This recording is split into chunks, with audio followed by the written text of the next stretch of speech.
How to know exactly what you're making per man hour when it comes to mowing yards. A couple examples. So this guy's named Dan. I did pick up 40 yards from a guy that's offloading and getting out of the business, and he's just going to go back and work a W-2 job.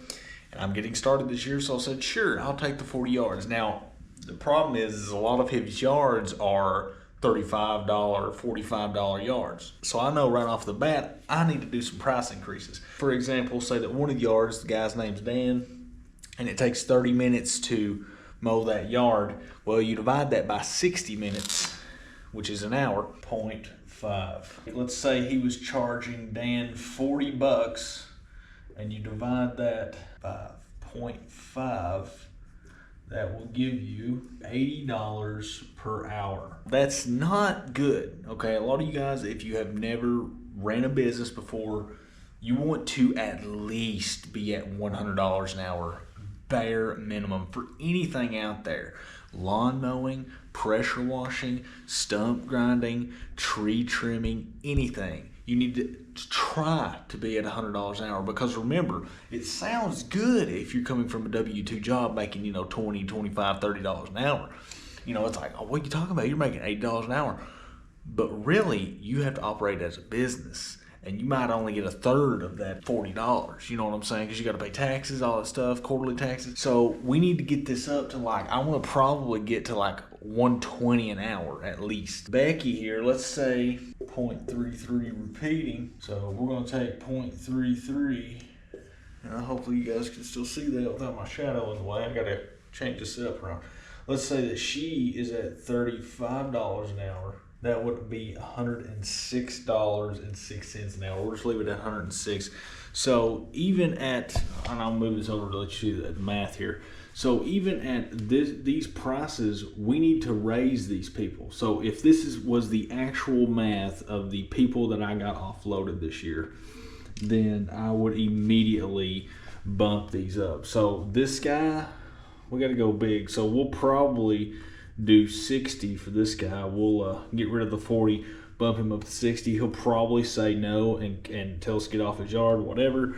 This chick, we could probably just bump that up to 45 and be okay. Let's do some math real quick here. We're going to do 60 divided by 0.5. That's 120. That is right on the dot, and I didn't even know that. So that would make this $120 an hour. That is where I would want to be extremely profitable and be able to hire somebody and pay them well. Let's do the next one. 45 divided by 0.33. That's $136 an hour. And remember, when you're operating business, you want to try at least be at $100 an hour, bare minimum. Hopefully this video will let you guys know when you need to raise prices. When you take a stopwatch or your phone, or if you're using Jobber Marquee and it times your jobs, actually pay attention to that once you've done the yard, let's say for a full month. Get an average of each of the time that you went back for weekly, bi-weekly, whatever it is. Actually do this math and figure out what your hourly rate is for that yard. If it's not where you want it to be, you need to raise the price. And I'm not scared to lose clients. I'm not. Of the 44 that I'm getting from a guy that's getting out of the business, he had 60, and he said that he's only giving me the ones that have never missed paying on time. He said the others, I guess he dealt with cash because he did it, under the table, wasn't a real business, blah, blah, blah. Did it on the side of his job. Whatever amount of the 44 I get, I 100% know that I will be going through and probably raising prices on every single one of them. And he said he was just doing it on the side. It was just side income on the side of his full-time job. 60 got way too much. He just wants out of it. It's not for him. And he got burned out. I said, that's fine. He said, they're probably not priced where you want them. So I already know of the 44, if I can get 30% of them to stay on with me, I'm willing to drop 70% of that 44 clients. I will not work at break even or a loss. I will not do it.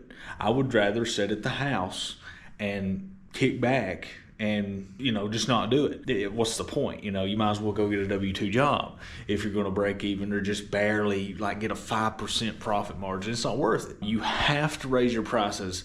A guy I like to watch on YouTube called DeWolf Lawn Care, he just made a video. He got a job and stuff and said that it's a very competitive market and stuff. There's guys in this area that charge in between $60 to $80 a yard and get it all the time in the same area that this guy that's unloading his clients to me is charging $35 to $40 to $45. The goal when you raise prices is to do less work but make more per hour.